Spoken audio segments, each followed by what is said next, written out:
Hello and a warm welcome to this half-hour special from Aero India 2019. Over the last few days, top aircraft manufacturers from across the world have lined up at the Yelahanka Air Force Base in Bengaluru to display their wares. But let's start with the two biggest names in aviation, Boeing and Airbus, both of whom set the tone for the summit by announcing massive plans in the commercial space.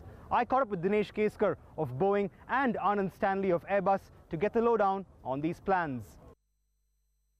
We think we have already sold over 225 Maxes to Jet Airways, about 155 Maxes to SpiceJet with additional options, and then recently 6 787 Dreamliners to Vistara with 4 purchase rights. What that means is we have a lot of order book and we are kind of booked solid for the next 4 or 5 years, and many of these airplanes are going to come this year. I think we will expect to deliver about 20 to 25 Maxes. Next year, this time, we will have the first Vistara airplane come in. And as you know, Air India is already operating 27 of the Dreamliners that are behind here. So we are absolutely delighted with the Indian market. As far as the Boeing 737 next gen is concerned, there was, of course, you put it on hold with regard to delivering it to Jet Airways. Is that still on hold at the moment? Give us a status update of where things stand. Let me clarify that. Good question. As far as Boeing is concerned, we are delivering those airplanes. They are built in Jet Airways livery. They are very much done and parked. The airplanes, when Jet Airways purchased them, they did something called sale-leaseback, which means they took those airplanes, and that's the traditional and the only way most airlines in India take the airplanes. So they have done the sale-leaseback, and because of their current situation, it's the lessor and the Jet Airways is having discussion when those airplanes will be actually handed over to them. We have handed it over already to the lessors. So as far as we are concerned, we are fulfilling our agreement with the leasing companies, with the airlines in India, without any delay. Airbus, of course, recently announced that it is stopping the A380. Much of disappointment of several aviation enthusiasts, might I add.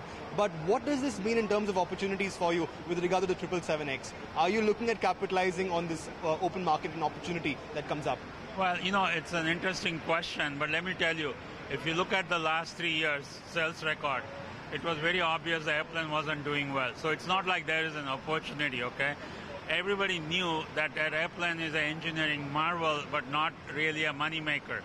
I mean, a lot of good airlines have bought that airplane, but if you look at the same airlines, they have all gone ahead and bought the 777X. The Pratt & Whitney Gear Turbofan engine is a brand new designed engine, and I'm really pleased to tell you that we've made significant progress on this. The reliability rate right now of the aircraft with those engines in India have touched 99.6%, which is phenomenal. So that is today. We've reached that number today. Another point I want to tell you about is that in the last 12 months, we've worked very, very closely with the engine manufacturer, with the regulatory authorities, with the airlines, and multiple other partners. In the last 12 months, we have reduced the issues because of our issue resolution by 4x. By 4x. That is the amount of issue reduction we have seen.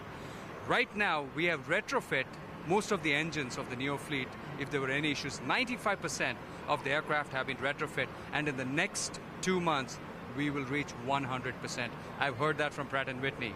Right days ahead, no doubt, but help me a little bit. What is the plan really to boost and enhance your partnership with Indigo with regard to the wide-body aircraft? Indigo has, of course, plans to induct a wide range of these aircraft into the fleet. So wide-body-wise, what's the plan like as far as Indigo is concerned? Sure. So let me tell you, we're very humbled and honored that Indigo has been working with Airbus all these years, and we have a very strong backlog with Indigo right now. In terms of their plans, we are working with them just on the planning process. So far, most of our conversations have been around the single aisle, which is what we have been doing. We have sold a number of single aisles, which is the A320s and the A321s. Now, Indigo is in the process of planning their international routes, their long-distance routes, and we are just in the initial stages of conversation with them. I am unable to talk about any of their plans because they are in the planning stages right now. As the name suggests, Aero India saw the best of aircraft out here at the Yelahanka Air Force Base in Bengaluru. But there were players in the precision instruments, avionics and armament space as well. Thales, for instance, inked a deal with HAL to supply rocket-propelled launchers for the helicopter platforms at the PSU. Similarly, BAE Systems also announced that its M777 howitzer guns would be ready for the armed forces by the end of the year. I caught up with some of these players to find out what they make in India timelines would look like. Everything we have localized in India for the subsets of the Rafale involve the joint venture with Reliance, the joint venture with BAL, but many other partners as well. You know our overall offset commitment, and what I can confirm to you is that we're absolutely in line with the plan. Right. You know, another big commitment that you were, of course, taking up, it started a few years ago, of course, is with regard to the upgrade of the Mirage 2000. I'm given to understand that a handover process to HAL has already been completed, but you will play a supportive role even as you complete the handover itself. What kind of a role will you continue to play with regard to the upgradation of the Mirage 2000? Well, first of all, concerning the first 4 aircraft of the program, this was under the complete responsibility of Thales, and we took this first phase to transfer the necessary technologies to HAL. So this has been completed. Since aircraft number 5, HAL has taken complete responsibility. This is moving along very nicely, and of course Thales continues to accompany the technology transfer, but the most part of it was performed during the upgrade of the first 4 aircraft. So we will continue to support as needed. HAL is a major partner to Thales. We are in constant contact with them, and of course they will tell us if they need support in any particular domain. Right. But after the recent accident involving the Mirage 2000, is there a risk of the upgradation process being jinxed by way of the incident itself? Is that problematic going forward? Well, we always have a look with HAL on what they need, but we consider that from an industrial standpoint, technical standpoint, the program is moving according to plan. I need to put two things first on the plate, which is the first thing is that this is a deal between the US government and the government of India. We are a supplier to the US government, the third party, and we stand in support of both the governments. So the deal is between the two governments. It's going very well. For the moment, we've already supplied 5 guns. As you probably are aware, 2 of them had participated in the Republic Day parade also, and a couple of them have fired in Pokhran to carry out the firing and the data collection for the range tables. Apart from these 5 guns, we are going to be giving a complement of 18 odd more by the end of this year as per the contractual deliverables. So everything is going fine, and hopefully by the end of the year, we should have the first operationally ready M777 Indian regiment on the Indian soil. And something very interesting about the Make in India plan vis-a-vis the product itself is that 120 guns are scheduled to be made in India, with this potential to push that number up higher depending on the situation. When will that call be taken, and what is it all about? Certainly. So, as you very rightly pointed out, under the present contract, we have the first 25 guns being assembled in UK, assembled, integrated and tested, and then brought into India. And then the subsequent guns, beginning with the 26th gun onwards to the 145th gun, would be assembled and tested and fired and everything completed on the Indian soil. Now, this would be completed by about the middle of the year 1921. What transpires after that would depend on the requirement being posed by India. We are working towards trying to get more and more content on the gun from Indian suppliers. That would also ensure that the price is contained. But ultimately the final call would lie with the government of India, and the numbers would decide as to what is the kind of content that can be manufactured in India. Ever since the government of India announced its request for information for the manufacture of 110 fighter jets for the Indian Air Force, 2 companies have stood out by way of their proposals. Lockheed Martin, for instance, revamped its entire F-16 platform to bring out the F-21, a completely new fighter jet that it says is exclusively for the Indian Air Force. This, while Boeing hopes to create a manufacturing ecosystem surrounding the FA-18 Super Hornet. Now, I caught up with both these players to weigh in on these plans. Proud moment for Lockheed Martin today to present the F-21 to India. It's a unique fighter for India, and it's a fighter that has, it's a completely different animal, both inside and outside, and it is a fighter that I think will serve India in the 21st century very well, and that's why F-21 for the 21st century. Right. I have to ask you though, what makes this different from your previous offering in terms of technicality for the layperson? How is the F-21 different from the F-16 really? It has increased growth capacity, increased lethality, increased affordability. So it's an all-new aircraft. And I think in the Indian context, for Tata being our strategic partner, we look forward to having this unique configuration only for India. Right. But I'm just curious, Mr. Lal, for the longest time, the F-16 was your big offering to the IAF. What changed in terms of you bringing out a whole new product now to substitute what was essentially your baby for the Indian Air Force, the F-16? India is a very, very important market, and India has its unique operational requirements, unique capabilities that it needs looking into the 21st century. And so the F-21 is designed for that purpose. And there are many unique systems which are competition sensitive, so I will not be able to get into. However, that is the spirit behind unveiling this today. You've spoken to me so much about how India should be proud about joining that F-16 alliance with so many countries owning and operating that aircraft. But with a whole new offering now, does that advantage and that exclusivity of joining that club now get a tad diminished, considering it's a whole new plane that you're offering? Is that problematic in a sense? No, not at all. In fact, it enhances. What India is getting is a unique platform with unique capabilities that feed on top of everything you just explained. Right. So this is a game changer and a value addition. Right. Okay. So we're very proud of our aircraft, which is the F-18 Super Hornet, operated by Air Force and Navies around the world. Right. And the United States has invested already, and we're on a contract for the Block 3. So again, that's what's on offer. So the latest, the greatest, the most capable solution of the Block 3 F-18 Super Hornet.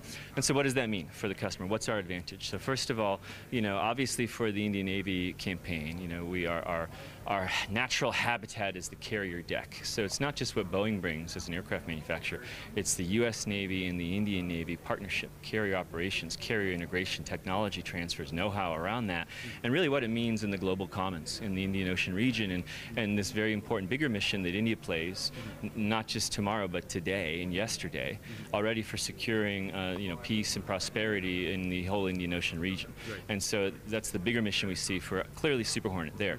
Now for the Indian Air Force, as we say, it's about a modern fighter, right? So the threats that India has are really encircling it, if you will. And so it's not about a solution for a dogfight in 1985. This isn't Top Gun. This is about beyond visual range. This is about being very hard to see, so stealth characteristics. This is about being affordable, being reliable, being available and fielded. And so as an Air Force platform, really for a more modern requirement, if we look at how they've really modernized, the post-Merca, and technology is always innovating, the threats are always evolving. So you have to be ahead of the curve, and we see the Super Hornet as the most capable aircraft to fulfill both the Navy and the Air Force missions. And of course, if they're in a Make in India, as you heard, $1 billion of sourcing, 160 direct suppliers. So we're ready. We're making in India today. Right. So it's not a risk profile for us. We're very confident about how we would do that and do it affordably for the customer. Over the last few months, there's been so much talk over whether the government of India has done enough to support India's defense PSUs. In fact, HAL has spoken of it on several occasions. However, Chairman and MD of Bharat Electronics, M.V. Gautama, feels that as far as the government's present policy is concerned, the playing field between private and public just got a whole lot more level. Government want today value for money to the end user. That means gone are days when PSUs were getting on projects on nomination and at the price probably dictated by PSUs. So today we have increased our success ratio in winning competitive tenders. So we are now on par with any private company, and we are ready to compete and make them run to earn their money. Would you agree with that notion that the private sector gets more preferential treatment from the government? Contrary, today I feel government is encouraging competition among all industries, be it private or be it public sector. And contrary, the government is not interfering in some of the decisions like the offset partners.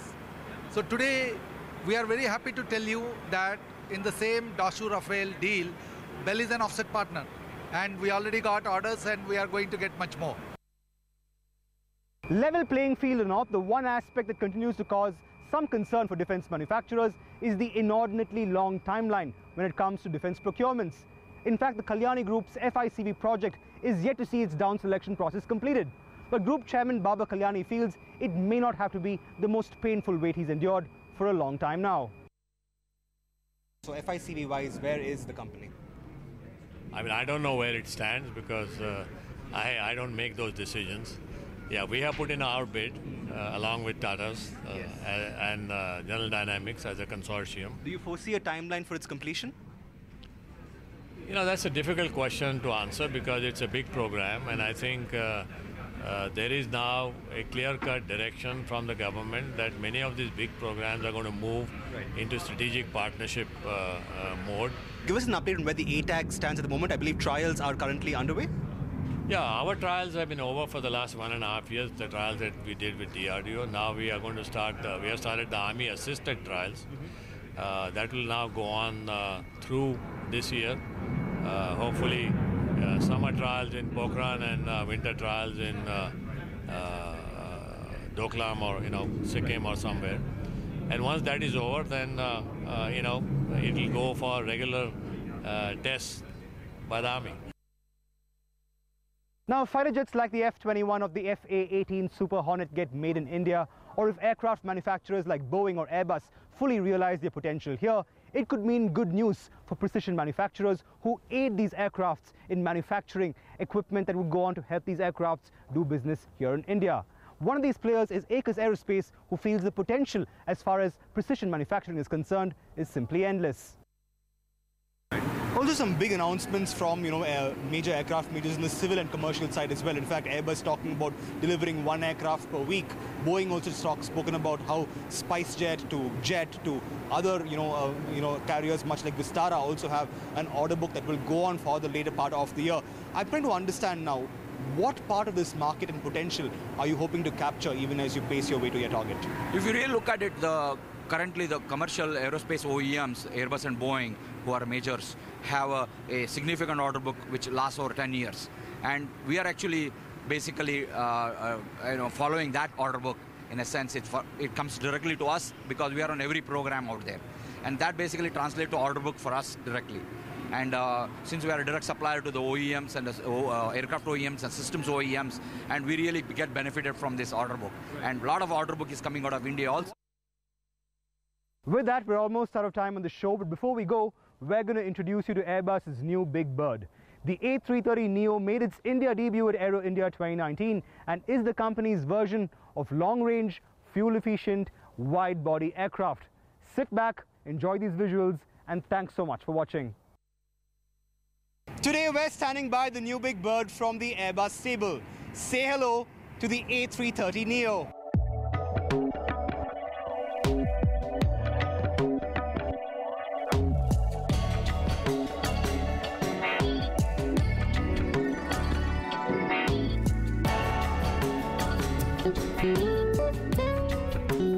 While India got its first glimpse of the A330neo at Aero India 2019, the aircraft already services 17 carriers from across the world, with Emirates being the latest.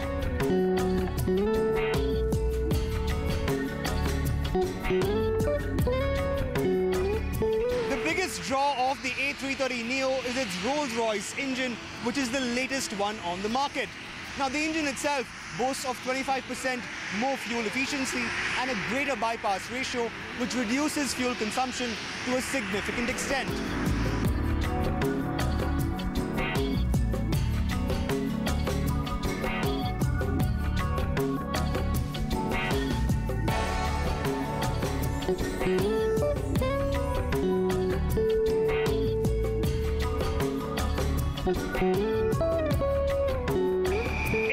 Of a capacity of 440, but more importantly, the A330-900 has a maximum range of 7,200 nautical miles. That's pretty much Delhi to New York in one shot. So what are you waiting for? Hop on and bon voyage.